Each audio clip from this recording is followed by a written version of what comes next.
Halo semua, kembali lagi di video belajar bahasa Rusia bersama saya di sini Tiro Turnip, tutor bahasa Rusia kalian. Di video kali ini kita akan belajar mengenai nama-nama bulan, nama-nama musim, dan penggunaannya dalam sebuah kalimat. Tapi sebelum itu, teman-teman jangan lupa like, share, dan subscribe channel ini supaya semakin banyak orang yang tahu dan semakin banyak orang yang bisa belajar bahasa Rusia bersama aku di sini Tiro Turnip, tutor bahasa Rusia kalian. Dan juga kalian bisa dukung channel ini dalam bentuk donasi. Kalian bisa kirim donasi kalian ke Dana ataupun OVO melalui nomor yang ada di sini. Terima kasih untuk kalian semua teman-teman yang sudah mendukung channel ini dalam bentuk apapun. Itu sangat berarti untukku dan itu sangat memotivasi aku dan membuat aku semakin semangat untuk mengajar bahasa Rusia online di YouTube melalui video-video seperti ini. Kalau begitu, tanpa berlama-lama lagi, mari kita mulai video pembelajarannya. Oke, di sini kita punya nama-nama bulan ya dalam bahasa Rusia. Sebenarnya nama-namanya mirip seperti dalam bahasa Indonesia ya. Kita perhatikan, untuk Januari, bahasa Rusianya adalah Yanvar. Kalau untuk Februari, Febral. Maret, Mart. April, Apriel. Mei, Mai. Juni, Iyun. Juli, Iyul. Agustus, Avgust. September, Sentiaber ya. Oktober, Aktiaber.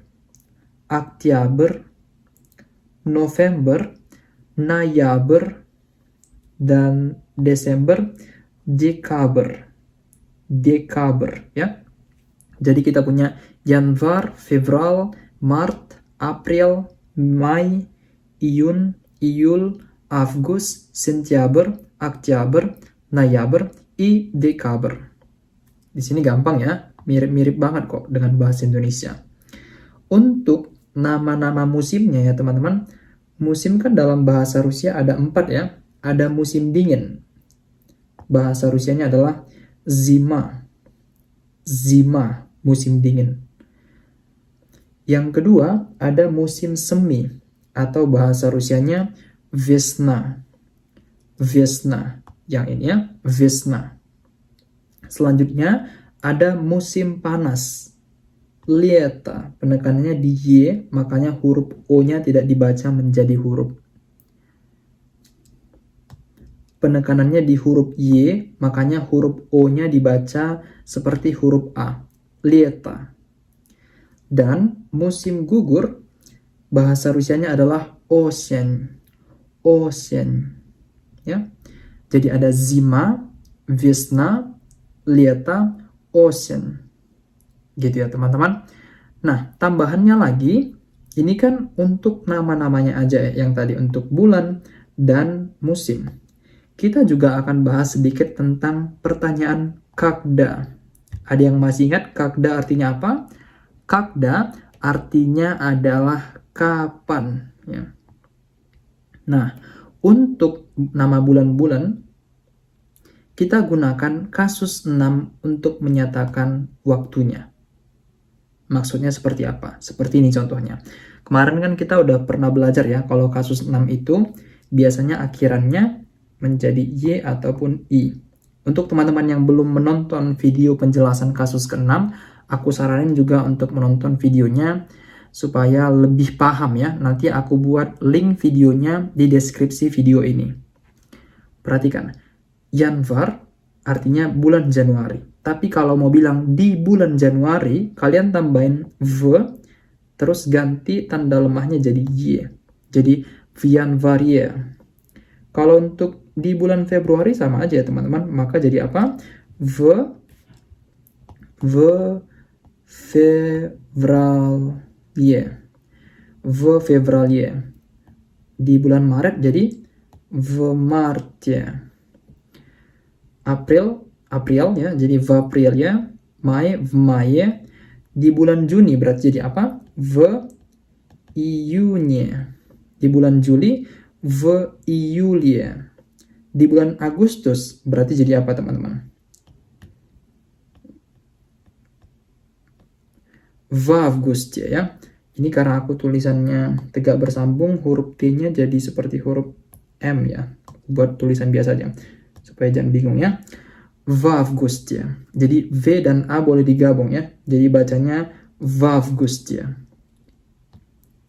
Kalau di bulan September juga sama ya. В сентябре. Oktober jadi в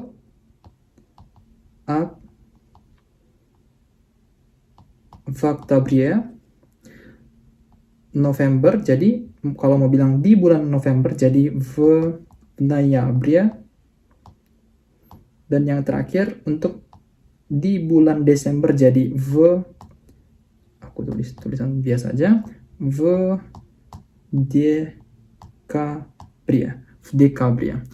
В январе, в феврале, в марте, в апреле, в мае, в июне, в июле, в августе, в сентябре, в октябре, в ноябре, в декабре. Oke, itu tadi untuk bulan. Bagaimana bilang di musim apa? Contohnya, di musim dingin ya. Ini kita pakai kasus 5 ya. Sama juga, teman-teman yang belum menonton penjelasan mengenai kasus kelima, kalian boleh tonton videonya dulu supaya lebih mudah untuk dipahami ya. Kita perhatikan, tadi kata zima ya, musim dingin, tapi kalau mau bilang di musim dingin, bahasa Rusianya jadi zimoy. Ya, zimoy.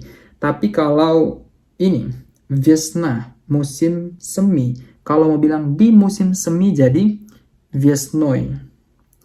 Kalau mau bilang di musim panas jadi lietam. Kalau mau bilang di musim gugur jadi osenyu. Gitu ya teman-teman. Jadi ada zimoy, vesnoy, lietam, osenyu. Oke, kayak gitu ya. Mudah-mudahan kalian paham. Tapi kalau belum paham pun nggak apa-apa. Coba diulangin lagi penjelasannya supaya lebih paham ya. Sekarang, mari kita coba buat sebuah kalimat menggunakan nama bulan atau nama musim yang sudah kita pelajarin ya. Misal contohnya seperti ini. Ulang tahun saya di bulan November misalnya. Maka kita bisa bilang U-nya ulang tahun, bahasa Rusianya U-nya день рождения.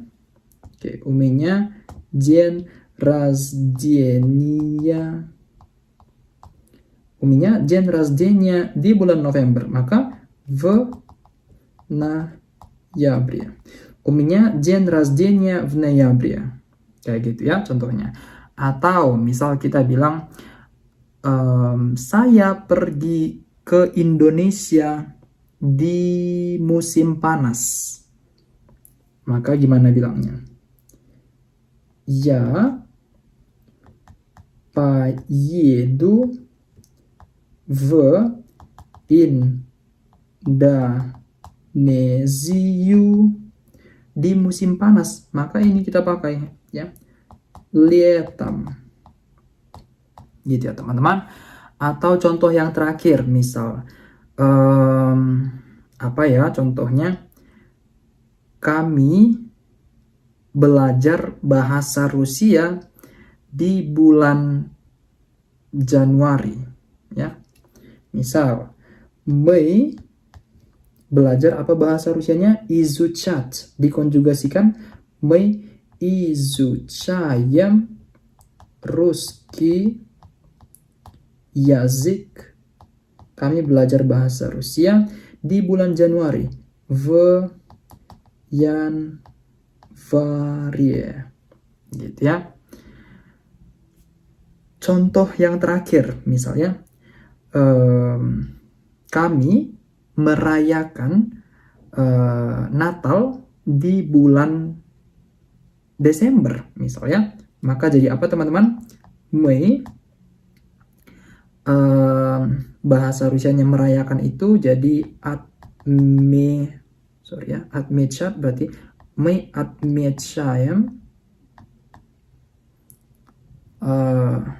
Natal, bahasa Rusianya Рождество в декабре. Begitu dia tadi penjelasannya teman-teman mengenai nama bulan, nama musim, dan bagaimana penggunaannya jika kita mau bilang kapan, di bulan apa atau di musim apa. Bagaimana? Teman-teman sudah paham penjelasannya? Kalau kalian belum paham, coba tulis di kolom komentar di bagian mana yang belum pahamnya. Atau kalian boleh tonton ulang videonya. Mungkin kalau udah ditonton berulang-ulang, jadi lebih paham nantinya. Kalau gitu, sekian dulu untuk video kali ini. Kalau kalian punya pertanyaan, kalian boleh tulis di kolom komentar. Dan ya, sampai jumpa di video-video selanjutnya. Paka-paka.